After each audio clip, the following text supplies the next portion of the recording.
আসসালামু আলাইকুম সুপ্রিয় দর্শক, আমি ডাক্তার এনাম আহমেদ রিপন, অর্থোপেডিক্স বিশেষজ্ঞ, ট্রমা সার্জন। একটা সুন্দর একটা টপিকস নিয়ে আজকে আপনাদের সাথে আলোচনা করব। আমাদের প্রত্যেকের পরিবারে এই প্রবলেমটা নিয়ে কোনো না কোনো সদস্য ভুগছেন। হ্যাঁ, প্রবলেমটা খুব সিম্পল। আমাদের কাছে রোগীরা আসে জাস্ট এভাবে, হ্যাঁ, যে ডাক্তার সাহেব আমি আমার হাতটাকে, বৃদ্ধা আঙ্গুলটাকে নড়াতে পারছি না, বা নড়াতে গেলে বা কোনো কিছু ধরতে গেলে বা ভাঁজ করতে গেলে প্রচণ্ড ব্যথা করতেছে এই জায়গাটা, হাতের এই অংশটাতে। তো যখন এই হাতটাকে ভাঁজ করতে যাই বা সোজা করতে যাচ্ছি প্রচণ্ড ব্যথা করতেছে।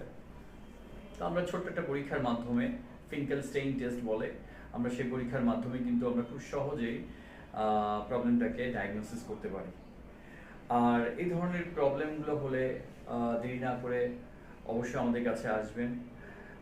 আমরা একটা প্রোটোকল ওয়েতে আমাদের চিকিৎসা 14 দিন থেকে 28 দিন পর্যন্ত আমরা চিকিৎসাটা চালালে এটা থেকে একদম পুরোপুরি মুক্তি পাওয়া যায়, এবং কিছু নিয়ম কানুন থেকে আমরা দিয়ে দিই যে পরবর্তীতে যারা বাইকার আছেন, হ্যাঁ, তাদেরকে বাইক চালানোর ক্ষেত্রে নিয়ম মেনে চলতে হবে।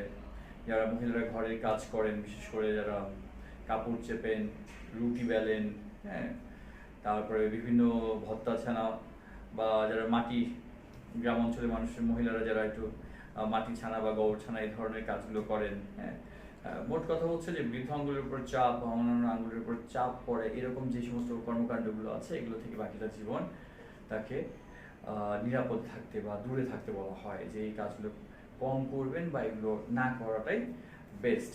এবং ওই চিকিৎসাটা ঠিক মতো চালিয়ে গেলে 14 দিন থেকে 21 দিনের মধ্যেই পুরোপুরি এই সমস্যাটা, বা ডিকোয়ার ভেইন টেনোসাইনোভাইটিস বলি এই রোগটার নাম, বা ডিকোয়ার ভেইন ডিজিজ, এই রোগটা থেকে পরিপূর্ণ মুক্তি পাওয়া যায়। তো এই ধরনের কোনো প্রবলেমে কোনো পরিবারের কোনো সদস্য যদি ভুগে থাকে, তো দেরি না করে এখনই আমাদের কাছে আসেন। আমরা বিষয়টাকে ডিল করব এবং সঠিক সমাধানের ব্যবস্থা করে দেবো ইনশাআল্লাহ। ধন্যবাদ সবাইকে।